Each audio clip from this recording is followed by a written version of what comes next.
दिल्ली का बिरला हाउस, शाम के 5:17, और फिर वो 3 गोलियां हैं जिन्होंने इतिहास हमेशा के लिए बदल दिया। नई दिल्ली का बिरला हाउस आज, जिसे हम गांधी स्मृति के नाम से जानते हैं, हर रोज की तरह शांत। महात्मा गांधी, जो अपने जीवन के आखिरी दिनों में भी एक सर्वधर्म प्रेयर सभा का आयोजन करते थे, उसी सभा के लिए निकले थे। उनके एक और थी उनकी भतीजी मनु गांधी, जिन्हें वे प्यार से मनु कहते थे, और दूसरी ओर थी अबा चटर्जी, अबा भेन, जो गांधी जी की देखभाल में मदद करती थी। गांधी जी धीरे धीरे लॉन की ओर बढ़ रहे थे, चलते हुए लोगों का अभिवादन स्वीकार कर रहे थे। तभी भीड़ में से एक आदमी तेजी से आगे बढ़ा। उसने झुककर नमस्कार किया। गांधी रुके नहीं। अचानक उसी क्षण वह आदमी सीधा हुआ और अपनी बेरेटा M1934 पिस्टल से 3 गोलियां चला दी। गोलियां गांधी के सीने और पेट में लगी। वह वहीं जमीन पर गिर पड़े। कई लोगों ने बाद में कहा कि उनके आखिरी शब्द थे, हे राम। कुछ सेकंड के लिए पूरी जगह सन्नाटा छा गया। फिर एक अमेरिकी उपराजदूत हर्बर्ट रीनर जूनियर ने उस हमलावर को पकड़ लिया। आसपास मौजूद रॉयल इंडियन एयरफोर्स के जवानों ने उसे डिसआर्म किया और पुलिस के हवाले कर दिया। गांधी को पास के कमरे में ले जाया गया, जहां कर्नल भार्गव ने उन्हें डेड घोषित कर दिया। भारत का सबसे महान सपूत, जिसने पूरी दुनिया को अहिंसा का रास्ता दिखाया, और आज वही गांधी खुद ही हिंसक सोच का शिकार हो गया था। ये मत सोचो कि गांधी जी की हत्या बस यूं ही अचानक हो गई। असल में ये तो एक पुरानी साजिश का आखिरी अध्याय था। सोच कर देखो, सिर्फ 10 दिन पहले 20 जनवरी 1948 को एक शख्स मदनलाल पाहवा बिरला हाउस में पहुंचा और ग्रेनेड फेंक दिया। हमला फेल हो गया, लेकिन उसी गैंग का एक आदमी दिगंबर बड़गे बाद में गवर्नमेंट विटनेस बन गया। और सुनो, ये भी पहली बार नहीं था। 1944 में भी नाथूराम गोडसे गांधी जी पर नाइफ अटैक करने दौड़ा था। और हां, वही गोडसे, पूरा नाम नाथूराम विनायक गोडसे, हिंदू महासभा से जुड़ा हुआ, आरएसएस की आइडियोलॉजी से प्रभावित, और गांधी की पाकिस्तान नीति, उनकी अहिंसा की सोच और विभाजन के फैसलों से भरा हुआ गुस्सा। लेकिन इस बार गोडसे अकेला नहीं था। उसका सबसे करीबी साथी नारायण दत्तात्रेय आप्टे उसके साथ खड़ा था।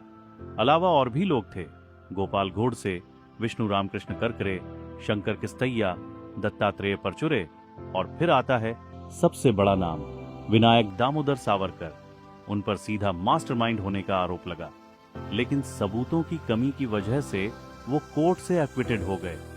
अब सोचो, एक आदमी जिसने अहिंसा की ताकत से आजादी दिलाई, उसके खिलाफ इतने सालों से इतनी गहरी नफरत पनप रही थी। गांधी जी की हत्या के बाद पूरा देश सदमे में था, लेकिन इसके बाद शुरू हुआ एक बड़ा मुकदमा, जो सीधा लाल किले की 4 दीवारी के अंदर चला। मई 1948 से न्याय आत्मा चरण की अदालत में ये केस चला। वहां गोडसे ने खुद खड़ा होकर एक लंबा स्टेटमेंट दिया। उसने कहा, 13 जनवरी 1948 को गांधी जी का फास्ट, फिर पाकिस्तान को बकाया पैसा दिलाने का उनका फैसला, और उनकी हमेशा की अहिंसा की आइडियोलॉजी, यही सब उसकी सबसे बड़ी प्रेरणा थी। करीब 1.5 साल तक ये मुकदमा चला, और फिर आया वो दिन, 8 नवंबर 1949। अदालत ने नाथूराम गोडसे और नारायण आप्टे को डेथ सेंटेंस सुना दिया। बाकी आरोपियों में से कई को आजन्म कारावास मिला। फिर अपील गई शिमला की Punjab high court Peterhoff में, जहां न्यायाधीश G.D. खोसला की पीठ ने किस्तैया और परचुरे को बरी कर दिया। लेकिन कहानी यहीं खत्म नहीं हुई। गांधी जी के अपने बेटे मणिलाल और रामदास, उन्होंने भी आगे आकर एक क्लेमेंसी पिटीशन यानी दया याचिका दायर की। उनका कहना था गांधी जी खुद माफ कर देते, मगर प्रधानमंत्री नेहरू, गृह मंत्री सरदार पटेल और गवर्नर जनरल C. राजागोपालाचारी, तीनों ने साफ मना कर दिया। और आखिरकार 15 नवंबर 1949 अंबाला जेल में गोडसे और आप्टे दोनों को फांसी पर चढ़ा दिया गया। उस वक्त नेहरू ने रेडियो पर कहा, हमारे जीवन की रोशनी बुझ गई है। सिर्फ भारत नहीं, पूरी दुनिया शोक में डूब गई। जिन्ना, क्लेमेंट एटली, जॉन स्मट्स, आइंस्टीन और अनगिनत वैश्विक नेताओं ने गांधी को श्रद्धांजलि दी।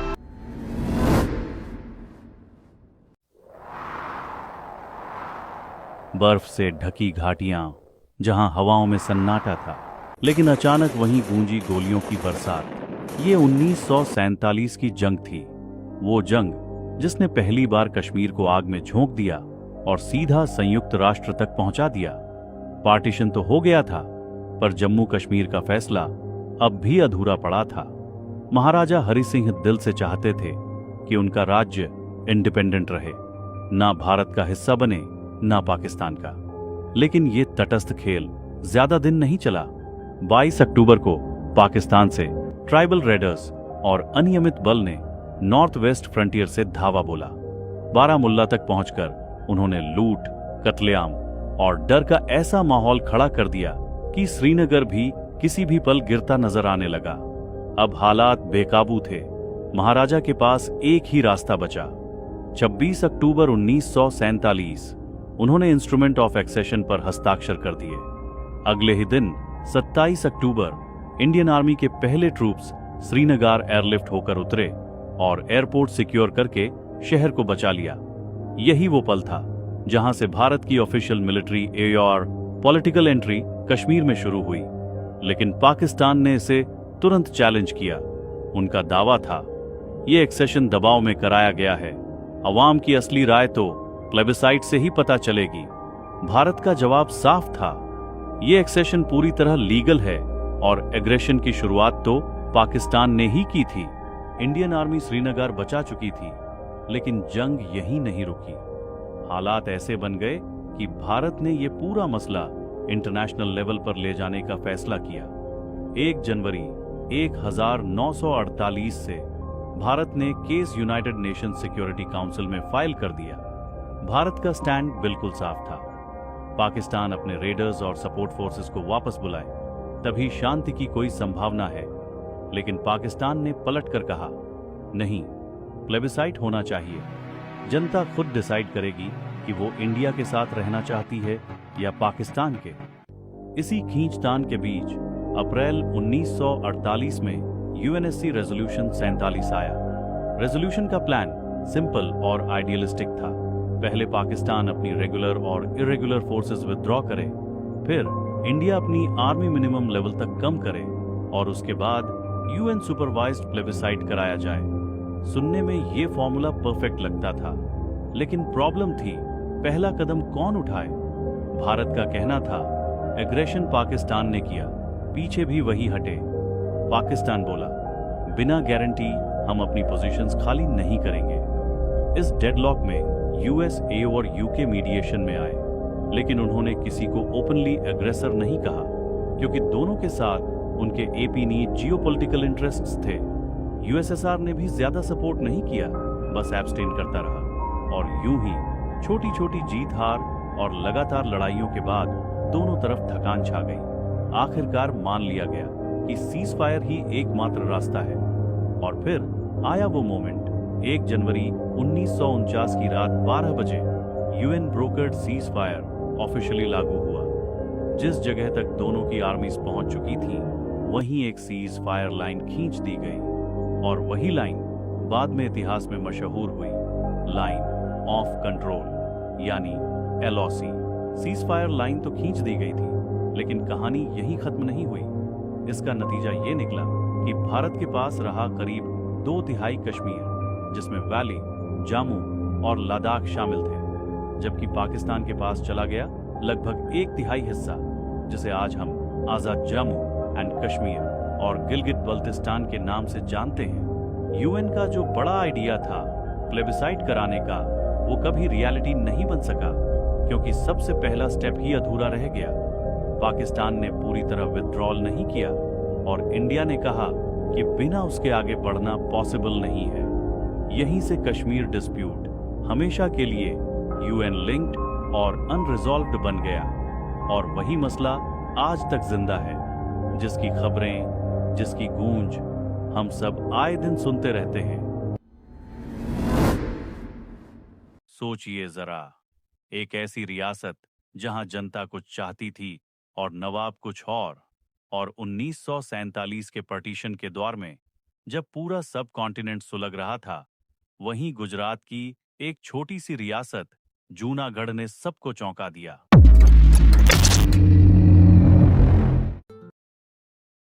पार्टीशन के समय भारत की 565 प्रिंसली स्टेट्स को 3 ऑप्शन दिए गए थे। भारत से मिलो, पाकिस्तान से मिलो या फिर इंडिपेंडेंट रहो। ज्यादातर रूलर्स ने अपनी जियोग्राफी और पॉपुलेशन देखकर प्रैक्टिकल डिसीजन लिया, लेकिन जूनागढ़ का मामला अलग था। यहां के नवाब मोहम्मद महाबत खान जी तीसरे पाकिस्तान सपोर्टर थे। प्रॉब्लम यह थी कि जूनागढ़ चारों तरफ से भारत से घिरा हुआ था, बस एक छोटा सा सी रूट छोड़कर, और आबादी का हाल ये कि 80% से ज्यादा लोग हिंदू थे। कॉमन सेंस यही कहता था कि जूनागढ़ का फ्यूचर भारत के साथ होना चाहिए, लेकिन नवाब पाकिस्तान जाना चाहते थे।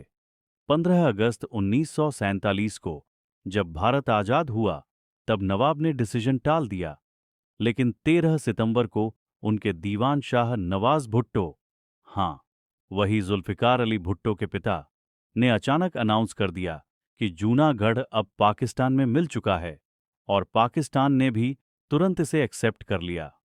इंडिया शॉक्ड रह गया। न तो ज्योग्राफी सपोर्ट करती थी, न ही पॉपुलेशन।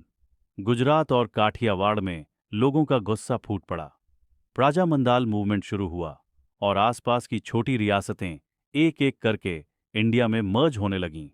अक्टूबर नवंबर आते आते हालात बिगड़ गए। लॉ एंड ऑर्डर कोलैप्स हो गया। खाने पीने की कमी, आर्थिक तंगी। इंडिया ने 9 नवंबर 1947 को इंटरवीन किया और सेना भेजकर जूनागढ़ का कंट्रोल ले लिया। लेकिन असली ट्विस्ट फरवरी 1948 में आया, जब वहां प्लेबिसाइट यानी जनमत संग्रह कराया गया। जनता से साफ पूछा गया, इंडिया या पाकिस्तान, और नतीजा बिल्कुल क्लियर था। लगभग 99% लोगों ने इंडिया को चुना। इसके बाद जूनागढ़ ऑफिशियली भारत का हिस्सा बन गया। पाकिस्तान ने इसे इलीगल एनेक्सेशन कहा, लेकिन ग्राउंड रियलिटी इतनी बदल चुकी थी कि उस ऑब्जेक्शन का असर नहीं पड़ा। इस पूरी कहानी ने एक बड़ा मैसेज दिया, जब रूलर और जनता की इच्छा अलग हो, तो आखिरी फैसला जनता की राय से होना चाहिए। 1948 सिर्फ नए कानूनों का साल नहीं था, ये वो साल भी था जब भारत की अखंडता की सबसे बड़ी परीक्षा हुई।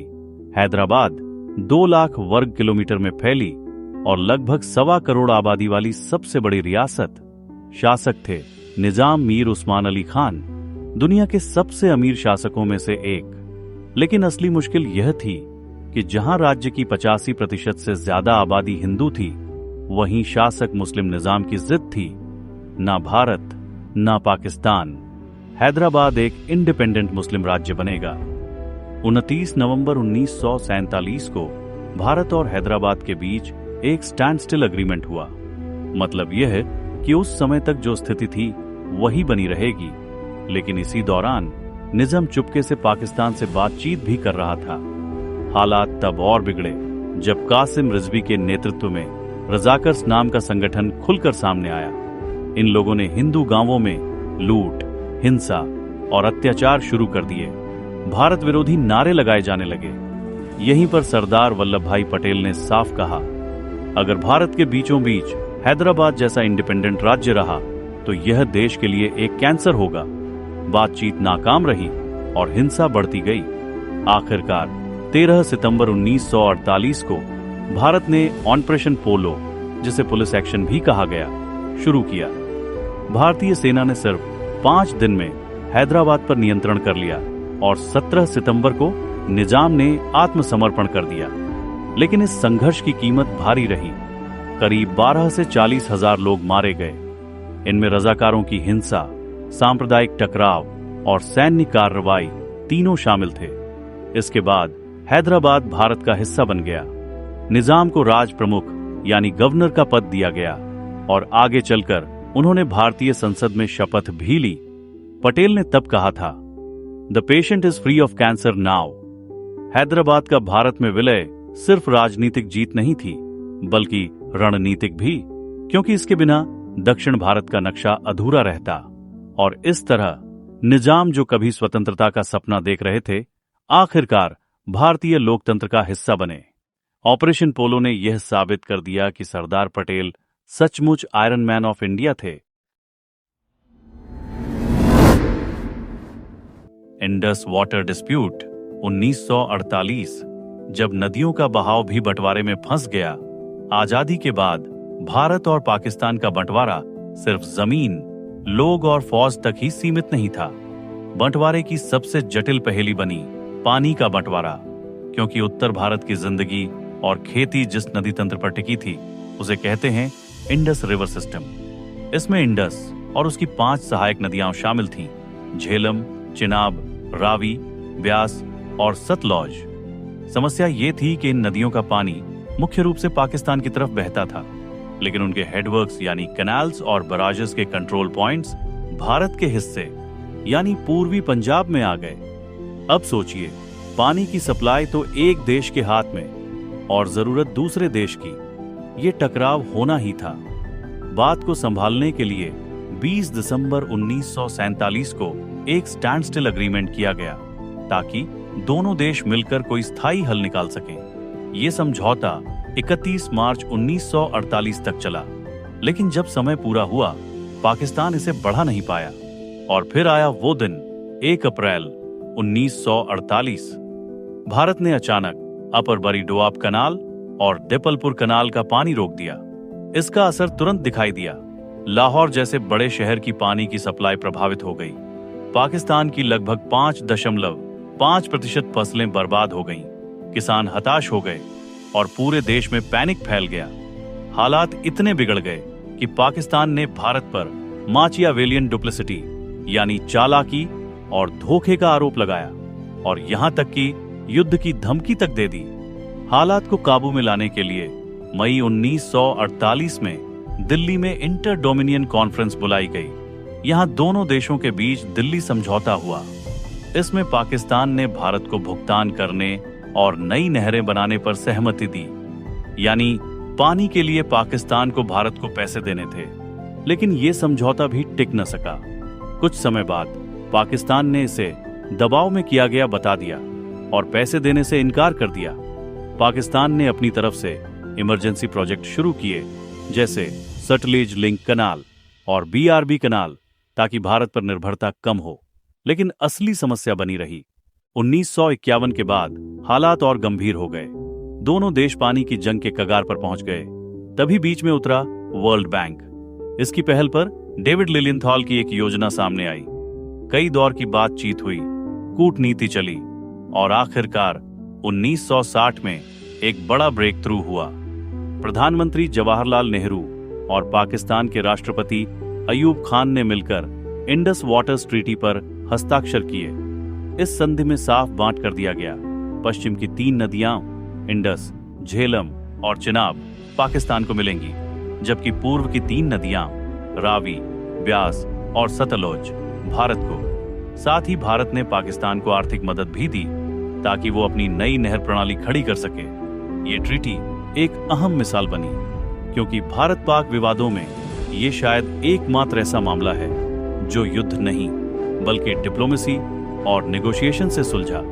और यही वजह है कि आज तक इंडस वाटर्स ट्रीटी टिकी हुई है, भले ही दोनों देशों के रिश्ते कितने भी उतार चढ़ाव से क्यों न गुजरे। तो ये थी कहानी इंडस वाटर डिस्प्यूट और 1960 की ट्रीटी की, जिसने नदियों के बहाव को भी बंटवारे के बाद एक नई दिशा दी।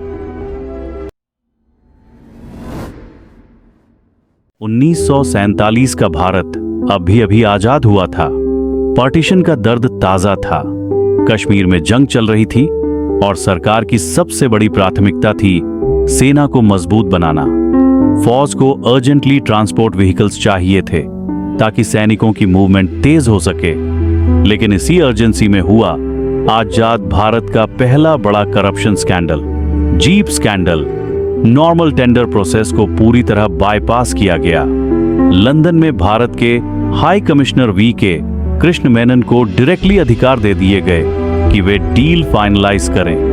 मेनन ने एक ऑब्सक्योर कंपनी एंटीमिस्टांटेस से 80 लाख का कॉन्ट्रैक्ट साइन किया, 2000 जीप्स का ऑर्डर, लेकिन रियलिटी में सिर्फ 155 जीप्स आईं, वो भी बेहद खराब क्वालिटी की। बाकी गाड़ियां कभी पहुंची ही नहीं। और तो और इसके बाद भी एक और शेडी कॉन्ट्रैक्ट साइन हुआ, एडवांस पेमेंट तक कर दिया गया, बट सप्लाई फिर भी न के बराबर रही। जब ये सब सामने आया तो संसद में जबरदस्त अप्रोर हुआ।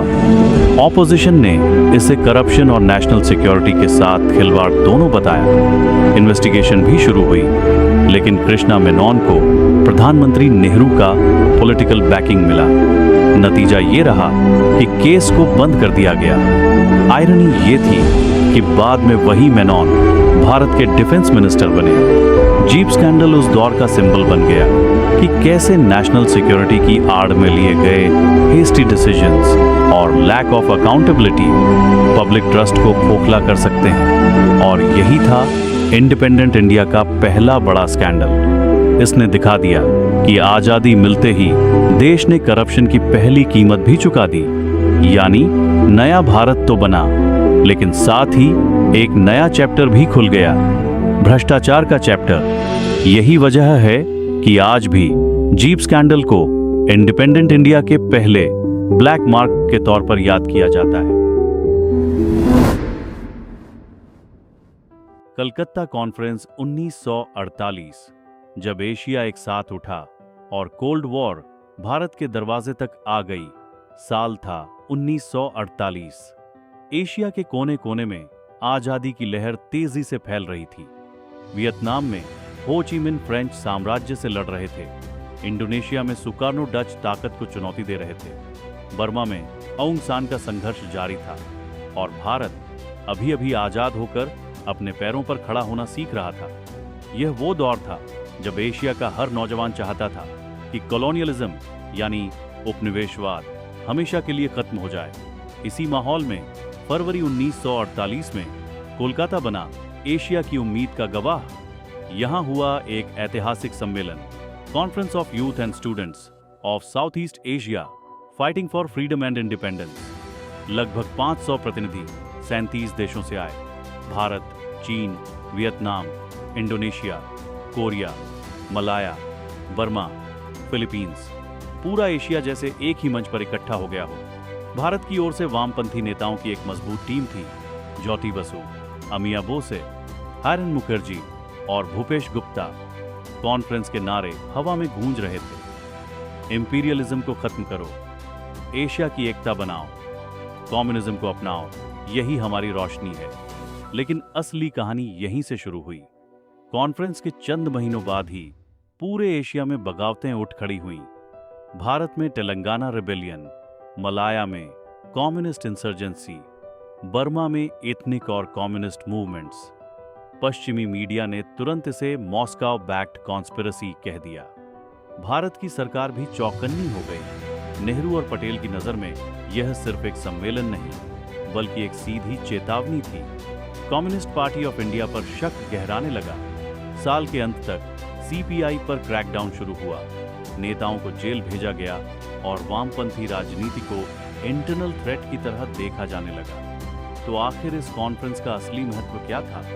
यह सिर्फ नौजवानों का इकट्ठा होना नहीं था, यह एक टर्निंग पॉइंट था।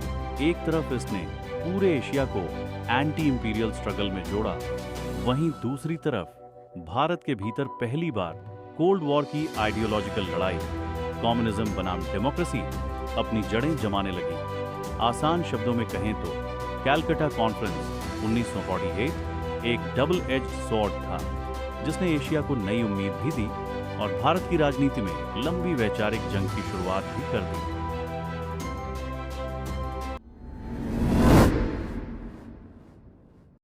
(1948) नए भारत के नए कानून और नई पहचान।